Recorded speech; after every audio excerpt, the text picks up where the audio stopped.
Hey everybody, welcome back.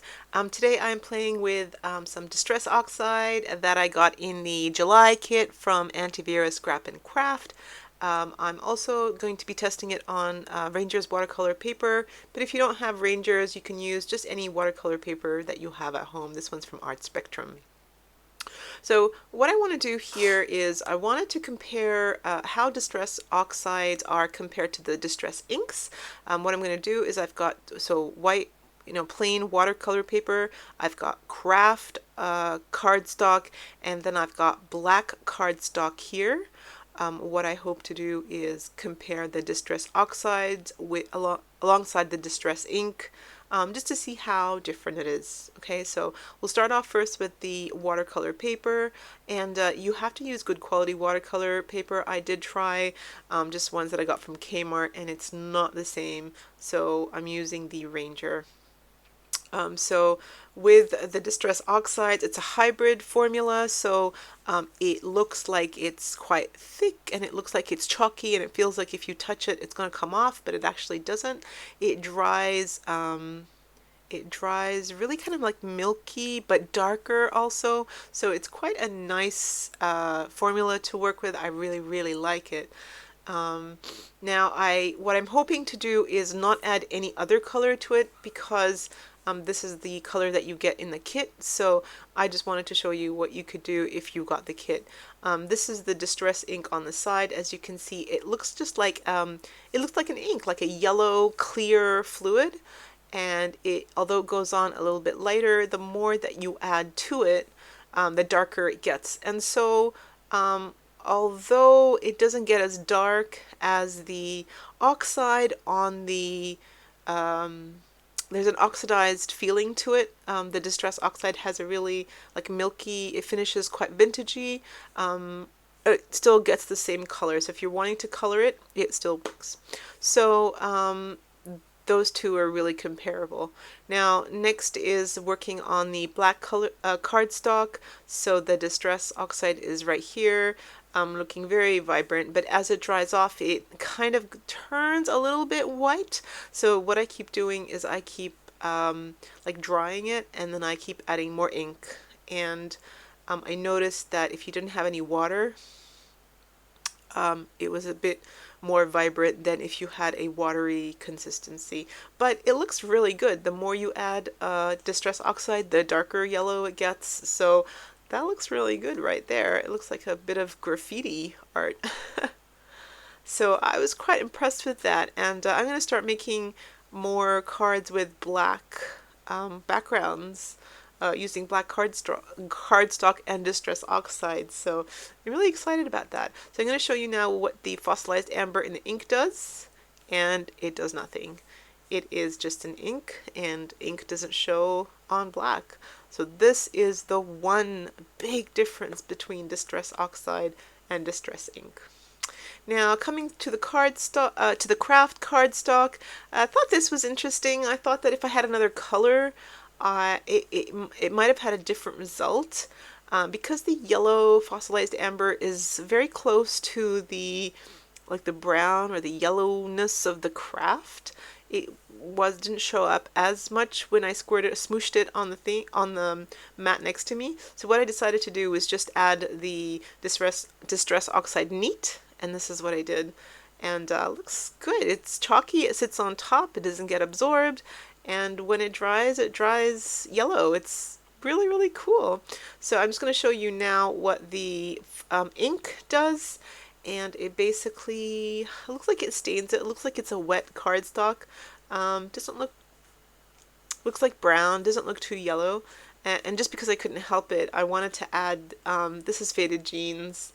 Looks really nice. That's a gorgeous background, which I will play with in another project. So I made a whole heap of these just yellow backgrounds, and I grabbed this stamp from the July kit, the Bo Bunny Doodle stamp. I love this thing. This thing is so awesome.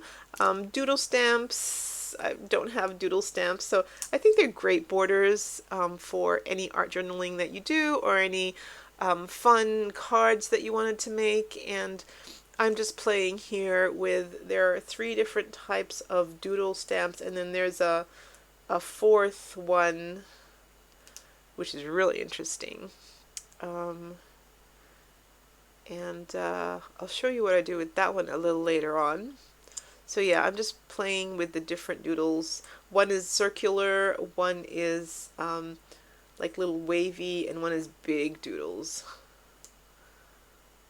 So what I'm doing is I'm just, that thing looks really dirty. I really need to clean my stamping tool. And what I found quite hard was, because this is textured watercolor paper, I found it hard to stamp clearly. Like, obviously it's textured, and so it doesn't stamp as crisp, and so I kept inking and re-inking, and it turned out to be the paper. Okay, so this is that big stamp that I was talking about in that stamp set. It is so cool. I thought at first that it was individual doodles, but it's actually one doodle block stamp. So I thought that was really cool, although I would have liked it to have been singular, and I may cut this stamp up into little bits. I think it would serve a really good purpose for me. So yeah, here's where I'm just making sure that I'm getting a crisp image. Kraft cardstock is smoother than watercolor paper, so it works really well on that one.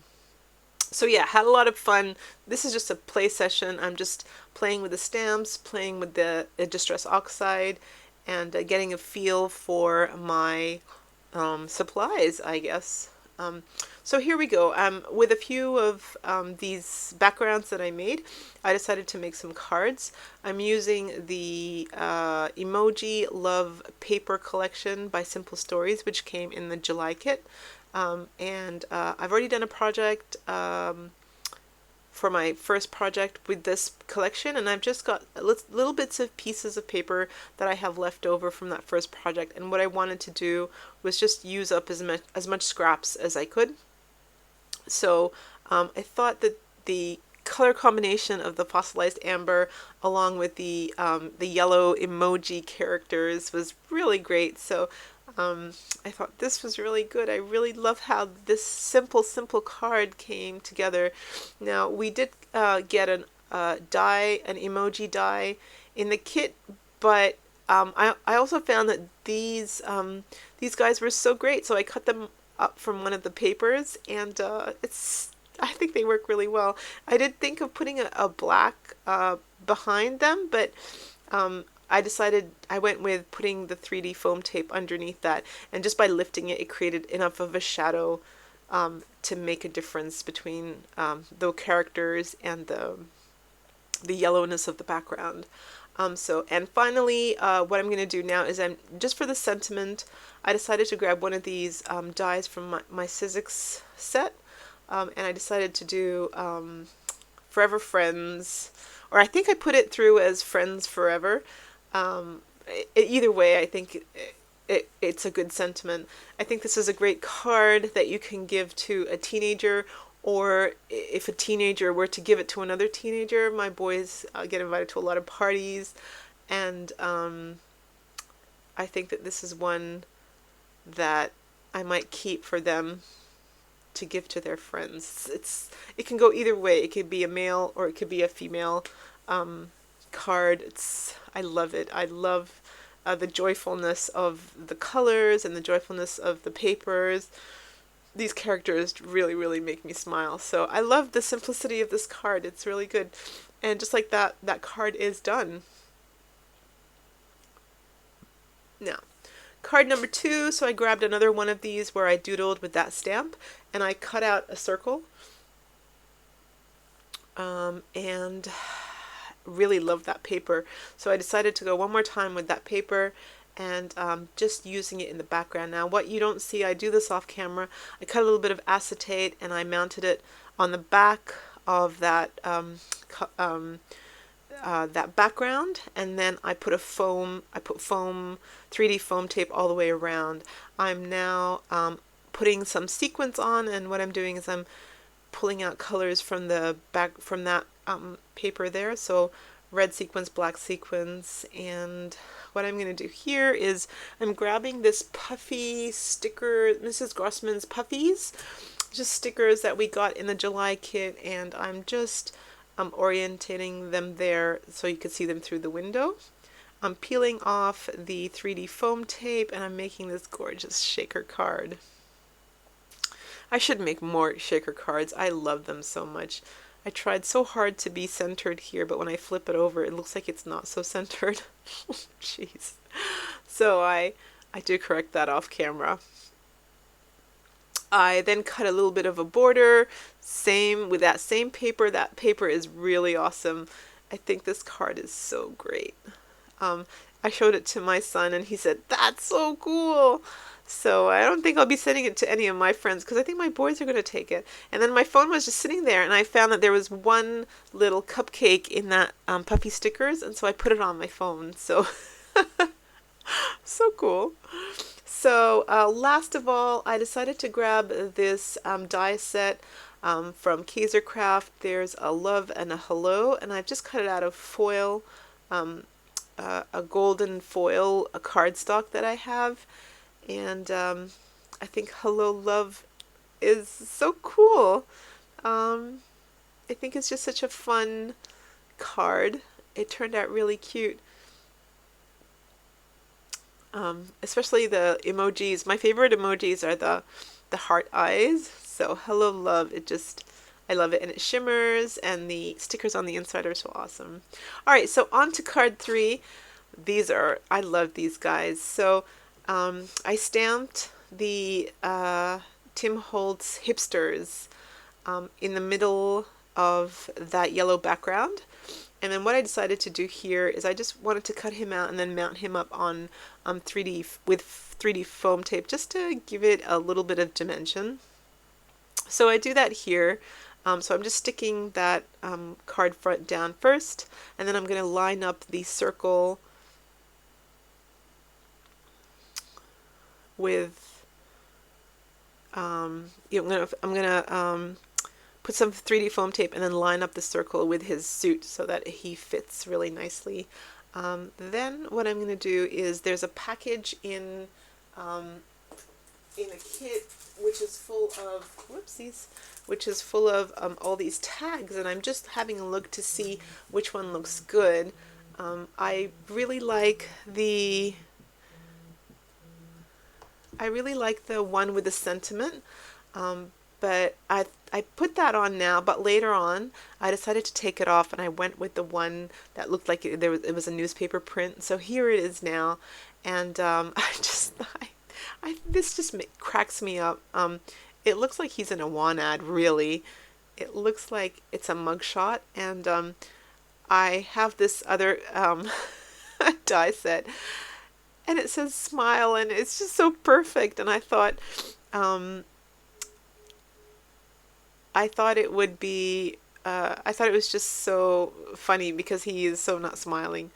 And yeah, I think this is really, it appeals to my sense of humor. So, and I decided not to do the single letters. I wanted it to come up in that kind of style. And in order to achieve that, I offset die cut it so that it was one big block instead of single letters. So a little bit of extra glitter tape on the top there finishes off that card, and this one is one of my favorites, the Grumpy Gorilla. Alright, so next one. This is another one of my favorites. I'm really starting to love these hipster cards. These hipster stamps, this hipster stamp set.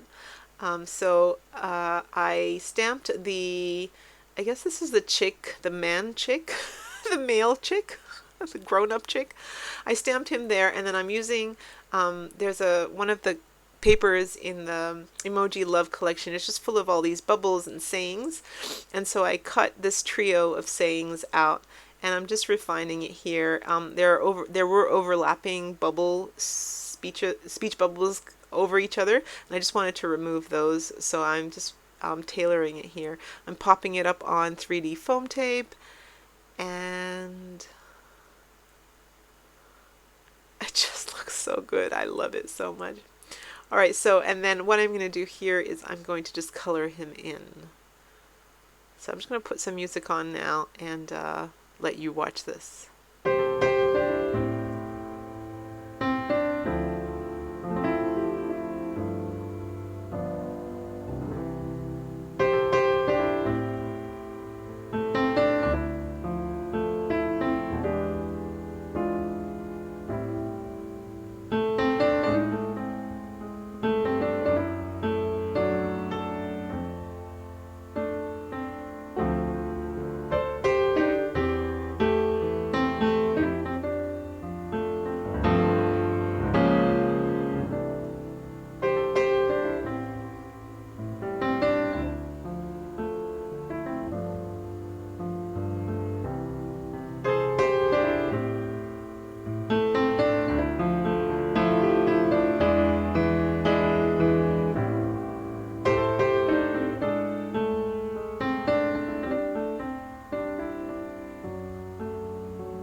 So I'm really happy with how that turned out, and I cut a little bit of one of the other paper collection. That stitched one is also one of my favorites, so I put that in the background just so that it frames it and it picks up some of the colors that I used in the bird's suit.